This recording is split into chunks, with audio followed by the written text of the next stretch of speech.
You are a woman in the year 1830, standing in the cold morning light of a market square in Yorkshire. The cobblestones beneath your worn boots are slick with frost, and your breath forms small clouds in the air as you hear the murmur of voices growing louder around you. But this isn't excitement. It's something else entirely. Something that makes your stomach twist with a peculiar mix of dread and desperate hope. Around your neck you feel the rough scratch of rope, a halter like the ones used for livestock. Your husband's calloused hand grips the other end, and his voice carries across the square with the practiced tone of someone selling a prized cow. "What am I bid for this fine woman?" he calls out, his words slurring slightly from the ale he drank at dawn to steady his nerves. Strong back, good teeth, can cook and mend. The crowd gathers closer. Their faces a mixture of curiosity, disgust, and calculation.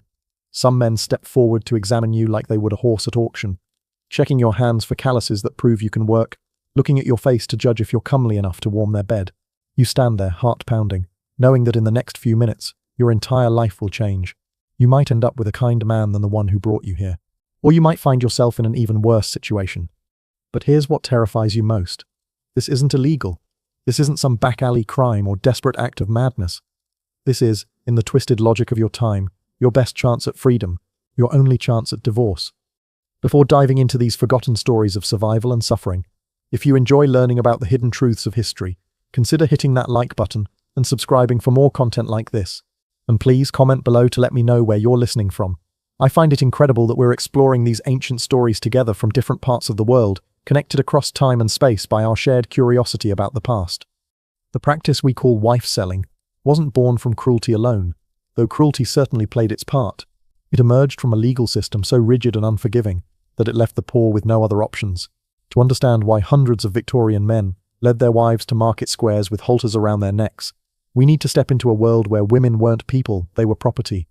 In Victorian England, the legal doctrine of coverture meant that when a woman married, her very identity disappeared. As the renowned legal scholar Sir William Blackstone wrote in 1753, the very being or legal existence of the woman is suspended during the marriage, or at least is consolidated and incorporated into that of her husband. She became what the law called a femme covert, a covered woman, hidden beneath her husband's legal identity, like she was wearing an invisibility cloak.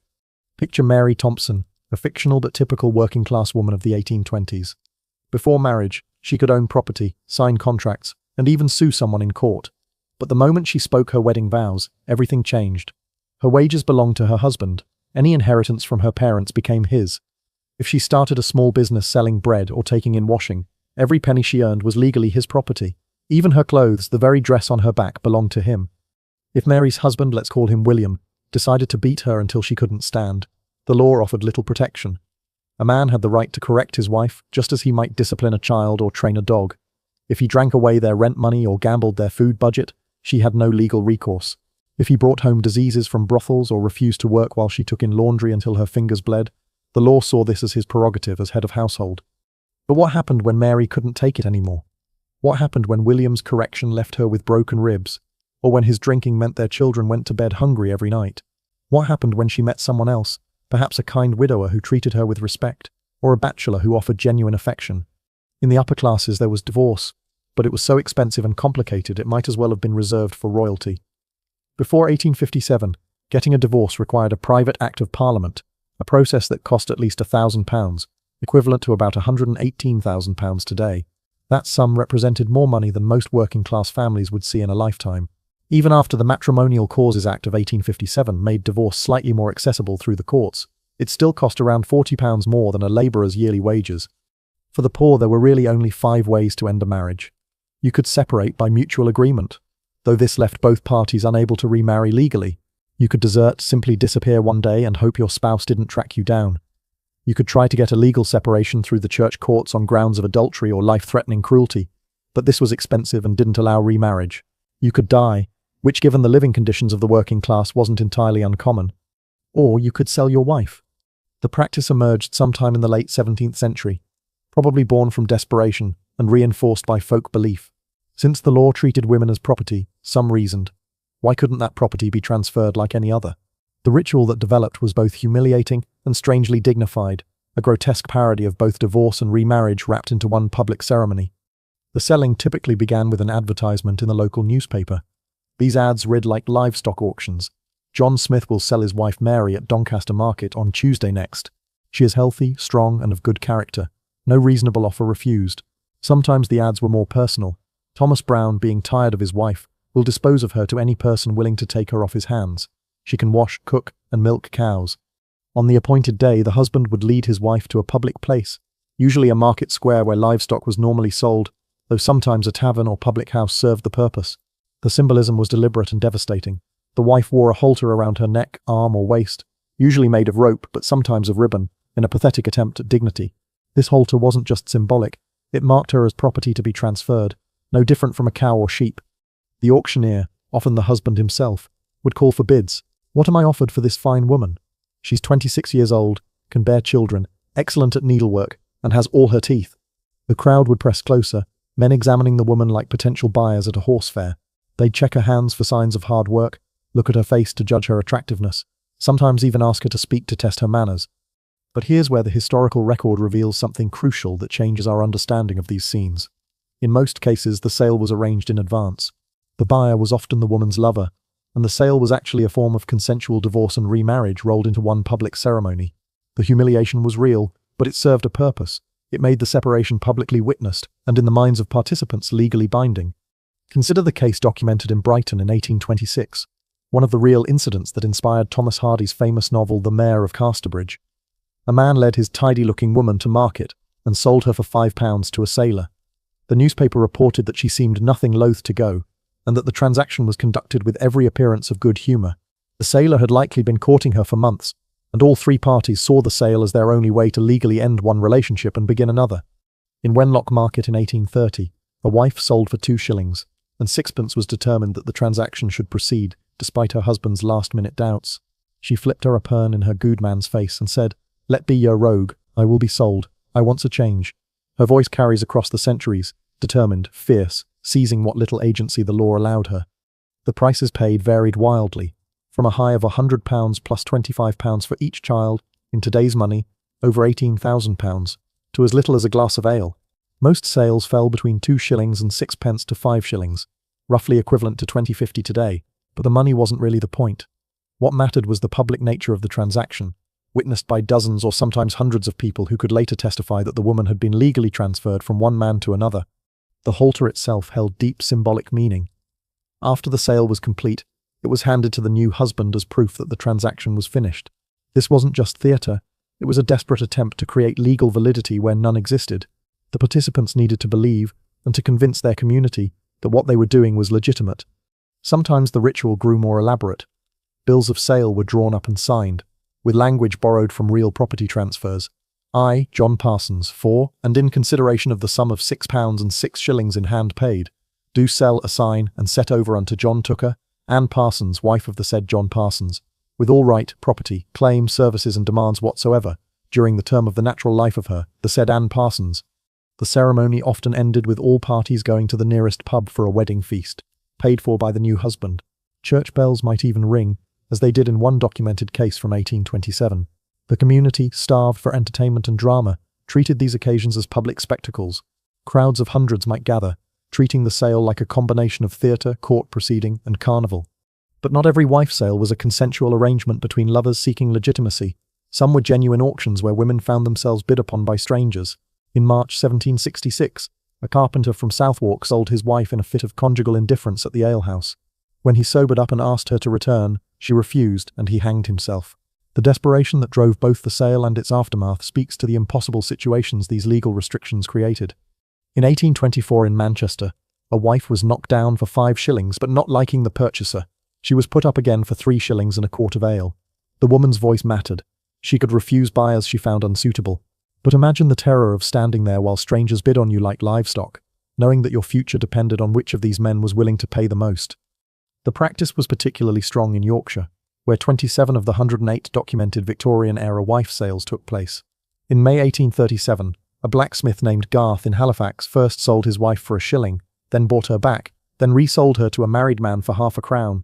When the wife came in on learning the fact, she responded by mauling her faithless spouse rather severely, a detail that suggests she hadn't consented to any of these transactions. The most elaborate sales could draw enormous crowds. In December 1849 in Goole, when a man named Ashton discovered his wife had eloped with her lover while he was in hospital, he tracked them down and arranged a public sale. The Yorkshire crowd gathered to watch as the buxom young woman was sold to her paramour for 5 shillings and 9 pence, after a little spirited competition. Before leaving with her new partner, she snapped her fingers at her ex-husband and declared, "There, good for naught, that's more than you would fetch." Even children weren't exempt from this trade. Wives were sometimes sold with their children included in the price, like accessories to the main purchase. In 1865, a woman and her 2 children sold for £100 plus £25 each for the children, a sum that represented several years' wages for a working man. The buyer was taking on not just a wife but an entire family, with all the financial responsibilities that entailed. The authorities' response to wife selling was inconsistent and often confused. Legally, the practice had no basis in law. It was essentially a conspiracy to commit adultery, followed by bigamy, when the new couples married. But many local officials seemed uncertain about their authority to intervene. In 1819, when a magistrate tried to prevent a sale in Ashbourne, Derby, he was pelted and driven away by the crowd. Later, he admitted his uncertainty. "As to the act of selling itself, I do not think I have a right to prevent it, because it rests upon a custom preserved by the people of which perhaps it would be dangerous to deprive them by any law for that purpose." Some local officials actually encouraged the practice. Poor law commissioners responsible for maintaining the destitute in workhouses sometimes forced husbands to sell their wives rather than having the parish support separated families.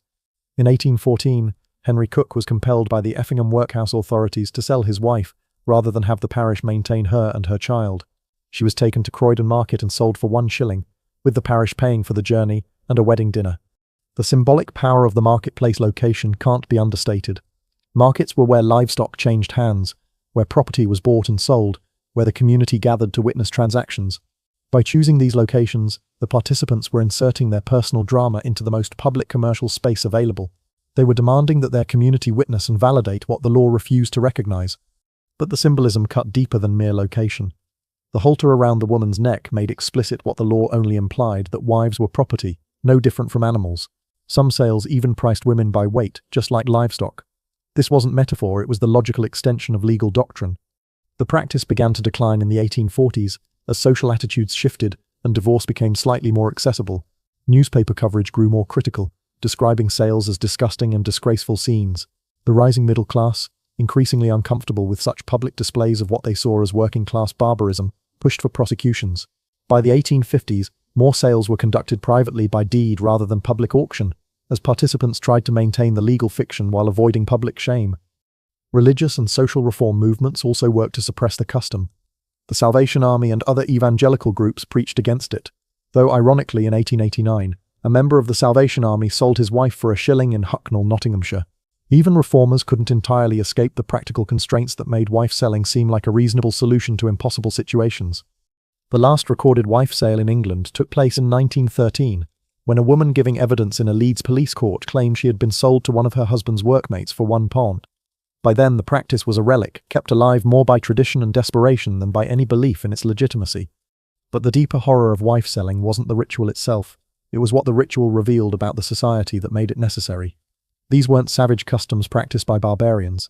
They were the logical response of rational people trapped in an irrational system. When the law offers no remedy for an intolerable situation, people create their own remedies, however grotesque. The women who stood in those market squares with halters around their necks weren't victims of their husband's cruelty alone. They were victims of a legal system that refused to recognize their humanity. They were trapped between the legal fiction that they didn't exist and the practical reality that they had to find ways to survive, to escape abuse, to seek happiness. Some found that escape through the degrading theatre of wife-selling. They endured the humiliation of being auctioned like livestock because it offered something the law denied them, a second chance. For a few shillings and the price of their dignity, they could legally become someone else's property, and perhaps if they were lucky that someone else would treat them as a human being, rather than a possession. The crowds that gathered to watch these sales weren't simply entertainment-seeking voyeurs, though entertainment was certainly part of the appeal. They were witnesses to a community's attempt to solve problems the law couldn't or wouldn't address. They were participating in a form of rough justice, a way of making public what private law kept hidden. Arthur Munby witnessed what he called the fine old custom in a North Yorkshire village in February 1860. An old man sold his considerably younger wife to a middle-aged purchaser for 18 pence. The buyer had thought about making a bid and at length decided that the act was proper and lawful, but the villagers disagreed. They burnt the pair in effigy on the green, suggesting that even in communities where wife-selling persisted, it was controversial and morally complicated. The practice crossed class lines more than Victorian middle-class commentators wanted to admit. The Duke of Chandos reportedly bought his second wife from an ostler around 1740, paying half a crown for a woman his innkeeper was beating. The Duke had her educated, married her after her first husband died, and by all accounts they lived happily together. Her deathbed speech to her household, telling them her history and drawing from it a touching moral of reliance on providence, suggests that even aristocratic wife-selling could lead to genuine love and respect. These stories complicate our understanding of what wife-selling meant to the people who practiced it. Yes, it was degrading and humiliating. Yes, it treated women as property in the most literal way possible. But it was also, in its twisted way, a form of liberation. It offered escape from marriages that might otherwise have meant lifelong misery or death. The historical records suggest that many wives actively participated in arranging their own sales. In Plymouth in 1822, a woman provided the money for her agent to buy her out of her marriage. In numerous cases, wives insisted on sales when their husbands had second thoughts. They weren't passive victims being traded against their will. They were active participants in the only form of divorce available to them. This doesn't make the practice any less horrifying, but it helps us understand why it persisted for over 2 centuries. Wife-selling wasn't just about men disposing of unwanted wives. It was about families trying to solve impossible problems with the only tools available to them. The broader context makes the practice even more tragic.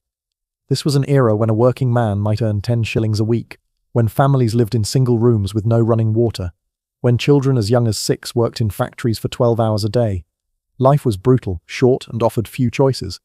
Marriage, which for the wealthy might offer companionship and social advancement, was for the poor often just another form of economic arrangement. When that economic arrangement failed, when husbands drank away the household money, when wives couldn't bear children, when violence made home life unbearable, the poor had nowhere to turn. The church offered moral guidance but no practical solutions. The law offered punishment but no relief. Only the rough justice of community-sanctioned wife-selling offered a way out. The newspaper accounts of these sales, written primarily by middle-class journalists for middle-class readers, often drip with condescension and moral outrage. They describe the participants as brutish and degraded, the crowds as savage and voyeuristic. But between the lines, we can read stories of desperate people making impossible choices with as much dignity as they could muster. When we look back at wife-selling from our modern perspective, it's easy to focus on the cruelty and degradation. The image of a woman with a rope around her neck being auctioned like livestock strikes us as the ultimate symbol of female oppression. And it was, but it was also something else. It was a community's attempt to create justice where the law offered none. It was desperate people's way of claiming agency in a system designed to deny them choices. It was rough, imperfect, often cruel, but it was also the only form of divorce available to the poor. The practice died out not because society suddenly became more enlightened about women's rights, but because legal divorce became slightly more accessible, and because changing economic conditions gave women other options. The Married Women's Property Acts of 1870 and 1882 began to chip away at coverture, allowing wives to keep their earnings and inherit property. Slowly, very slowly, the law began to recognize that women were people rather than property. But for the women who stood in those market squares in the early 19th century, with halters around their necks and crowds pressing close to examine them like livestock, those changes came too late. They lived in a world that offered them no legal identity, no right to their own earnings, no escape from violent or miserable marriages except through the degrading theatre of public sale. Their stories remind us that progress isn't inevitable, that legal rights we take for granted were hard-won and came at enormous cost. They remind us that when systems fail to provide justice, people will create their own forms of justice, however imperfect or morally troubling. As you sit in your comfortable modern life, with your legal right to divorce, your ability to own property, your recognition as a full person under the law, remember the women who bought their freedom for a few shillings and the price of their dignity in the market squares of Victorian England. Remember that the rights you enjoy were built on the suffering of women who had no choice but to wear halters around their necks, and hope that anyone would treat them more kindly than the law did.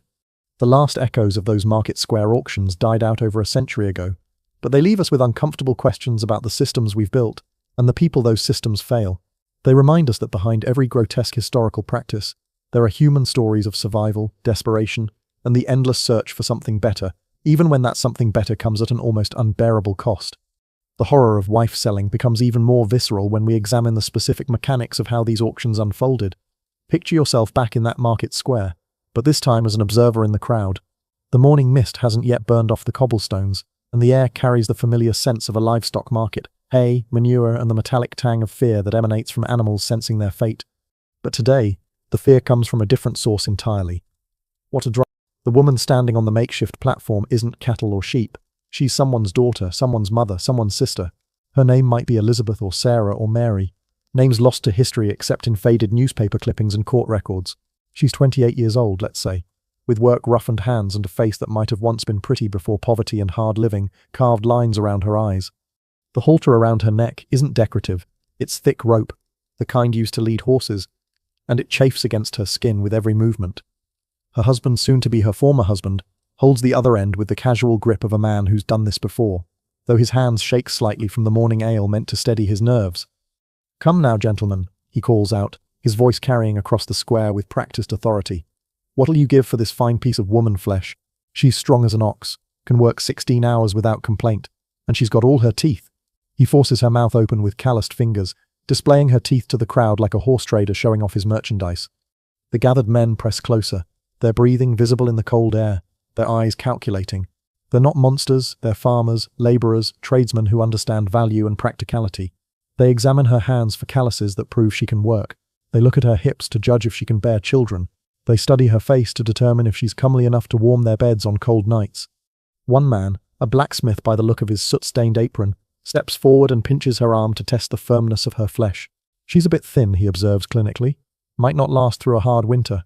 What's her temperament like? Is she given to fits or melancholy?" "Sweet as a lamb when she's treated right," the husband responds quickly. Never raises her voice, does exactly as she's told. Good with children too, raised 3 of her own without losing a one to fever. But we can see something in the woman's eyes that contradicts this description. There's a hardness there, a calculating intelligence that suggests she's anything but the docile creature being advertised. Her lips are pressed together in a thin line, and her hands, though bound, show white knuckles from clenched fists. She's not the passive victim this scene suggests. She's a participant, playing a role in a drama that might be her only path to freedom. The bidding begins tentatively. 2 shillings, calls out a cattle deal. Rah, more to test the waters than from serious interest. The amount draws scoffs from the crowd, barely enough to buy a decent meal. 2 and 6, counters a young farmer, his face flushed with excitement or embarrassment. He's perhaps 25, with the awkward demeanour of someone who's never been married and sees this as an opportunity to acquire a ready-made household. The woman's eyes dart to him, sizing him up quickly. Is he cruel? Does he drink? Will he beat her on Saturday nights when the ale makes him mean? In these few seconds, she's making calculations that will determine the rest of her life. 3 shillings. The voice comes from the back of the crowd, from a man she recognizes, Thomas Miller, a widower who's been visiting her in secret for months. Relief floods her features so quickly that several observers notice and nudge each other knowingly. This isn't a random auction, it's theatre, a performance designed to give legal legitimacy to an arrangement already made. But the young farmer doesn't understand the choreography. 4 shillings, he calls out eagerly, genuinely believing he's competing for a wife. "And I'll throw in a pig." Now the woman looks genuinely frightened. This isn't part of the plan. Thomas Miller frowns and steps forward. 5 shillings, he says firmly, his voice carrying a warning that the younger man seems to miss entirely. 6. The farmer responds immediately, caught up in the competitive spirit. The crowd murmurs appreciatively. This is better entertainment than they'd expected. The woman tries to catch her husband's eye to signal that something has gone wrong, but he's counting money in his head, calculating how much ale and gin 6 shillings will buy. For the first time, real terror crosses her face. She could end up with a stranger, someone who might be crueler than the husband she's trying to escape. 7 shillings, Thomas Miller says through gritted teeth. It's more money than he has, but he can see the woman's distress. The young farmer hesitates, patting his pockets. 7 shillings plus a pig represents a significant investment. He looks at the woman again, really studying her face for the first time, and something in her expression finally penetrates his romantic fantasies. She's not looking at him with gratitude or even resigned acceptance. She's looking at him with the kind of fear usually reserved for rabid dogs. 7 shillings and 6 pence, he says, but his voice lacks conviction now. The auctioneer, the husband, senses the shift in mood. He's drunk enough to be greedy, but not drunk enough to miss the dangerous tension building in the crowd. Wife selling depends on community acceptance, and crowds can turn ugly when they sense something isn't right. Going once for 7 and 6, he calls out quickly, hoping to end the auction before it spirals out of control. 8 shillings, Thomas Miller says desperately, though everyone can see he doesn't have that kind of money. The moment stretches out like a held breath.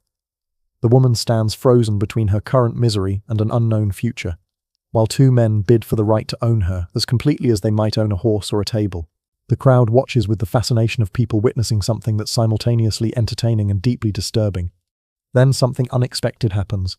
The woman speaks. "I choose Thomas Miller," she says clearly, her voice carrying across the suddenly quiet square. I'll go with him willingly, but I won't be sold to no stranger like a sack of grain. The crowd erupts in murmurs and arguments. This isn't how wife selling is supposed to work. The woman doesn't get to choose. That's the whole point of the auction format. But there's something in her voice, a dignity that commands respect even in this degrading situation, that makes several men nod approvingly. "The lass has spoken," calls out an old man from the edge of the crowd. "Let her go to who she wants. This ain't a cattle market." "But I bid highest," the young farmer protests, though he sounds relieved rather than disappointed. The husband looks around nervously.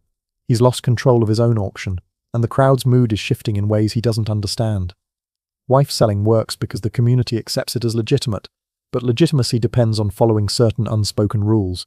One of those rules, apparently, is that the woman's preferences matter. 7 shillings from Thomas Miller, he announces quickly, cutting his losses. And she goes willing, so there's no arguing with the bargain. Thomas Miller steps forward with money he's borrowed from 3 different neighbours, his face flushed with relief and embarrassment.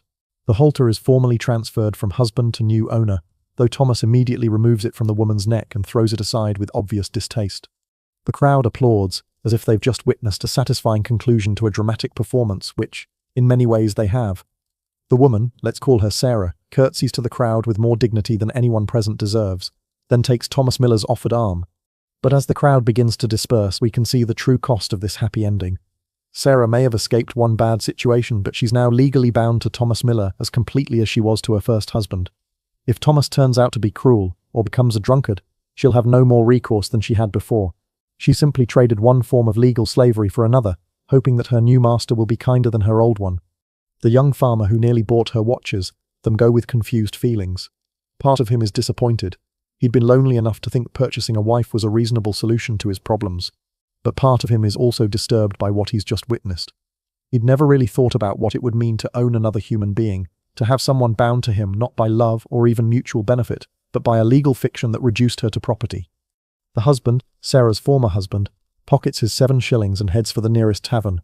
Already calculating how many drinks he can afford, he feels a mixture of relief and loss that he doesn't quite understand.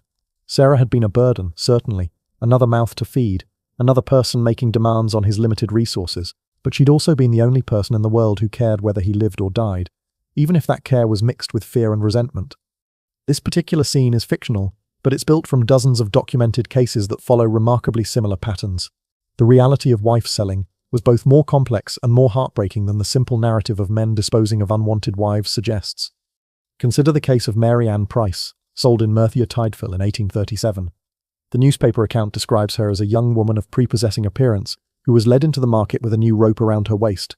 She was sold to a man named Lewis for 4 shillings and 6pence, but the transaction was clearly arranged in advance. Lewis was described as her sweetheart, and the sale was conducted with the apparent satisfaction of all parties. But buried in the newspaper account are details that suggest a deeper story. Mary Ann's husband was described as a collier, a coal miner, who had been much addicted to drink. The sale took place during a period of severe economic depression in the Welsh mining districts, when families were struggling to survive on reduced wages and irregular work. Mary Ann's choice to be sold was likely the choice between starvation with a drunken husband and survival with a man who could provide for her. Or consider the more disturbing case from Carlisle in 1832, where a woman was put up for sale by her husband but refused to accept any of the bidders. The crowd grew hostile when she continued to reject potential buyers, and the situation became so tense that the local magistrate intervened to prevent violence. The woman was ultimately knocked down to a man she'd never met for 3 shillings, but she refused to go with him. The sale was declared invalid, and she was allowed to return to her husband, though what happened to her afterward isn't recorded. These cases reveal the fundamental contradiction at the heart of wife selling. The practice depended on the legal fiction that women were property that could be transferred at will, but it also depended on the woman's consent for community acceptance. A wife who was clearly being sold against her will generated sympathy and sometimes intervention from crowds who might otherwise enjoy the spectacle. The geographic distribution of wife selling tells us something important about the social and economic conditions that made it seem necessary. Yorkshire, with its industrial towns and rural poverty, had the highest number of documented cases. The practice was less common in the prosperous south and almost unknown in Scotland, where different legal traditions provided other options for unhappy couples. In the industrial north, where traditional social structures were breaking down under the pressure of rapid economic change, wife selling offered a way to adapt old customs to new circumstances. Factory work meant that families were no longer economic units working together on farms. Husbands and wives might work in different industries, have different schedules, and develop separate social networks. When marriages failed under these pressures, traditional remedies like community intervention or family pressure were less available. The symbolism of the halter reveals the deep connections between wife selling and livestock trading, but it also served a practical legal purpose. English common law recognized several ways of transferring property, and the physical handling of goods called livery of seisin was one of the most ancient and respected methods. By using a halter and conducting the sale in a marketplace, participants were invoking legal traditions that went back to medieval times. The halter also served a psychological purpose for both sellers and buyers. For husbands, it made explicit what the law already implied, that their wives were property to be disposed of at will. For buyers, it symbolized their new rights and responsibilities. For the women themselves, the moment when the halter was removed often marked their psychological transition from one household to another. Some of the most elaborate wife sales involved multiple transfers of the same woman. In Sheffield in 1842, a woman was sold 3 times in one day as different men bid for her and then changed their minds. Each time she had to endure the humiliation of being examined by potential buyers, only to find herself back on the auction block when the transaction fell through. The newspaper account describes her as becoming increasingly distraught as the day wore on, finally breaking down in tears when the third sale was also cancelled. These multiple sales reveal the fundamental instability of the entire system. Because wife selling had no legal basis, there was no way to enforce the contracts or resolve disputes. A buyer who changed his mind could simply return his purchase and demand his money back. A woman who found her new situation intolerable had no recourse except to convince her new husband to sell her again. The children of sold wives occupied a particularly tragic position in these arrangements. Sometimes they were included in the sale price, like accessories to the main purchase. A woman sold in Pontefract in 1847 came with 3 children, and the buyer agreed to take responsibility for their upbringing and education, but more often, children were left behind with their fathers, separated from their mothers by transactions they were too young to understand. The emotional impact on these children doesn't appear in most historical records, but we can imagine the trauma of watching your mother, led away with a rope around her neck by a stranger who had just purchased her. Some children never saw their mothers again. Others were reunited years later under circumstances that must have been awkward and painful for everyone involved. The practice of wife selling also had profound effects on the communities where it occurred. These sales were public events that drew crowds of hundreds, sometimes thousands of spectators. They became forms of popular entertainment, but they also served as community discussions about marriage, morality, and the limits of acceptable behavior. The crowds that gathered for wife sales weren't passive observers. They were active participants in a form of rough justice. They could approve or disapprove of particular sales, intervene when they felt a woman was being treated unfairly, and use their collective voice to enforce community standards. A husband who tried to sell his wife to someone the community considered unsuitable might find his auction disrupted by hostile spectators. These community interventions reveal that wife selling wasn't simply a matter of individual choice or desperation. It was embedded in complex social networks and moral economies. The practice could only function when it had community support, and that support was conditional on following certain unspoken rules about fairness, consent, and respectability.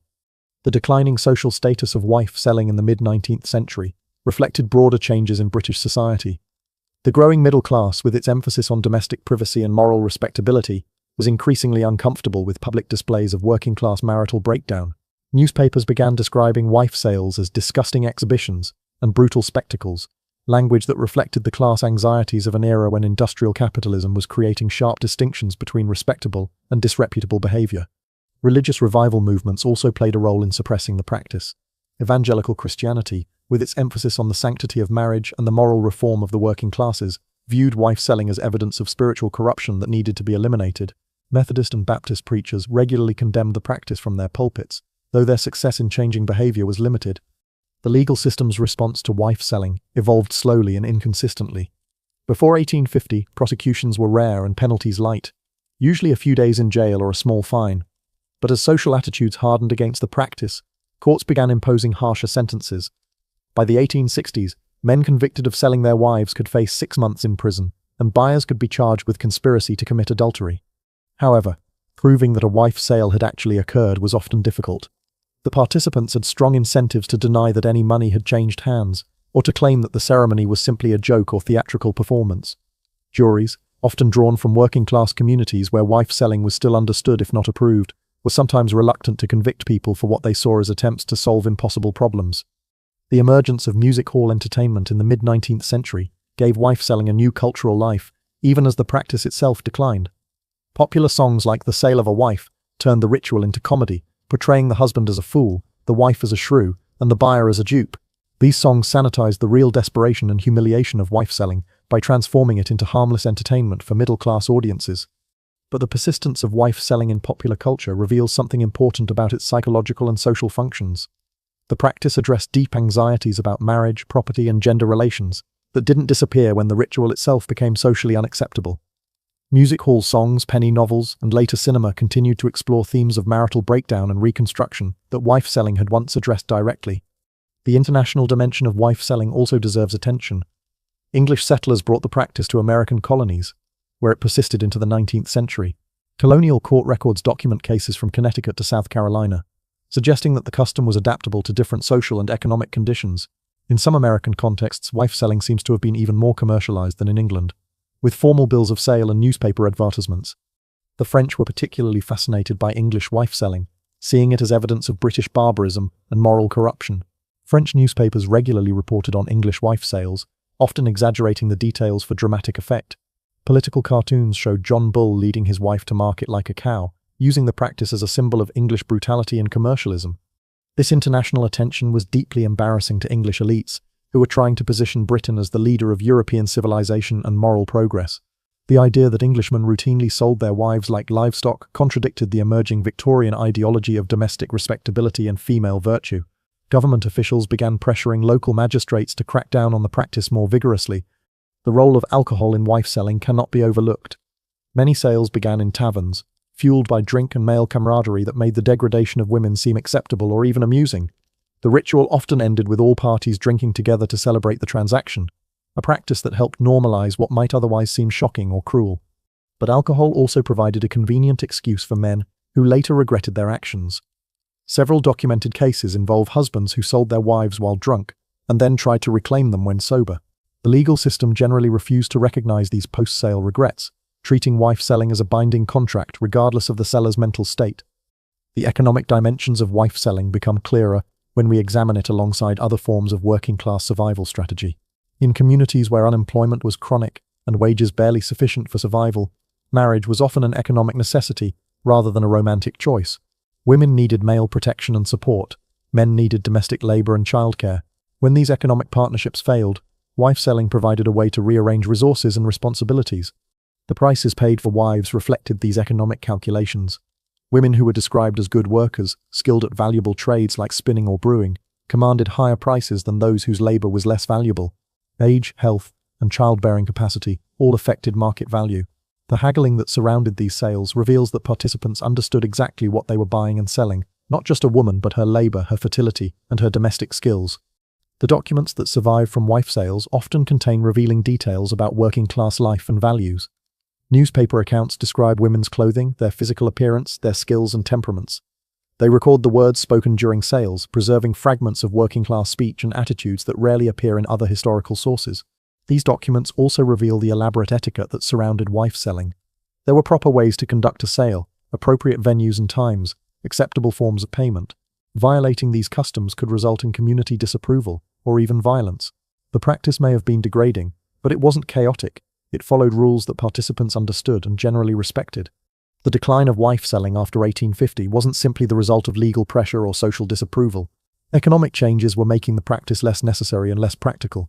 Factory employment gave women some economic independence, reducing their absolute dependence on male support. The growth of urban areas provided more opportunities to escape bad marriages through simple desertion. The expansion of the railroad network made it easier to disappear and start new lives in distant places. Changing attitudes toward marriage also played a role. The romantic ideology that was spreading through all levels of society emphasized love and mutual affection as the proper basis for marriage, making the commercial aspects of wife selling seem increasingly repugnant. The emerging women's rights movement, though still small and largely middle class, provided alternative frameworks for thinking about gender relations and female autonomy. The last documented wife sales in England took place in the early 20th century, by which time they were widely seen as relics of a barbarous past. The 1913 case in Leeds involved a woman who claimed her husband had sold her to a workmate for £1,000. But the circumstances were murky, and the community response was entirely negative. There was no crowd of spectators, no public ceremony, no sense that this was an acceptable way to resolve marital problems. By then, legal divorce was available to the working classes, though still expensive and socially stigmatized. The Matrimonial Causes Act of 1923 would soon make divorce more accessible to women, providing legal remedies for some of the problems that wife selling had once addressed. Social welfare programs, though limited, offered alternatives to the stark choices that had once made wife selling seem reasonable. The legacy of wife selling extends far beyond its historical time frame. The practice reveals fundamental tensions about gender, property, and personal autonomy that continue to shape contemporary debates about marriage and divorce. It demonstrates how legal systems can fail to address human needs, forcing people to create their own solutions that may be morally troubling but practically necessary. Modern readers might be tempted to view wife selling as evidence of historical barbarism, proof that we've progressed beyond such crude forms of gender oppression. But the practice was the product of specific legal and economic conditions that created impossible choices for desperate people. The women who participated in wife sales weren't passive victims. They were active agents trying to improve their circumstances with the limited tools available to them. The fundamental question raised by wife selling remains relevant today. What happens when legal systems fail to provide adequate remedies for intolerable situations? Contemporary examples might include undocumented immigrants who can't access legal protections, or abuse victims who can't afford legal representation, or families torn apart by economic policies that prioritize abstract principles over human welfare. The crowds that gathered to watch wife sales weren't simply seeking entertainment. They were participating in community discussions about justice, morality, and the limits of acceptable behavior. In our more privatized society, we've lost some of the mechanisms that allowed communities to intervene in individual tragedies, but we haven't eliminated the tragedies themselves. As we close this exploration of one of history's most disturbing customs, we return to that market square where our story began. The woman with the halter around her neck, standing on the platform while strangers bid for the right to own her, represents thousands of women who faced impossible choices in a system designed to deny them agency. Some found happiness in their new arrangements, genuine affection with partners who treated them as human beings rather than property. Others discovered that changing masters didn't change the fundamental nature of their enslavement. All of them paid a price in dignity and self-respect that no amount of practical benefit could fully compensate.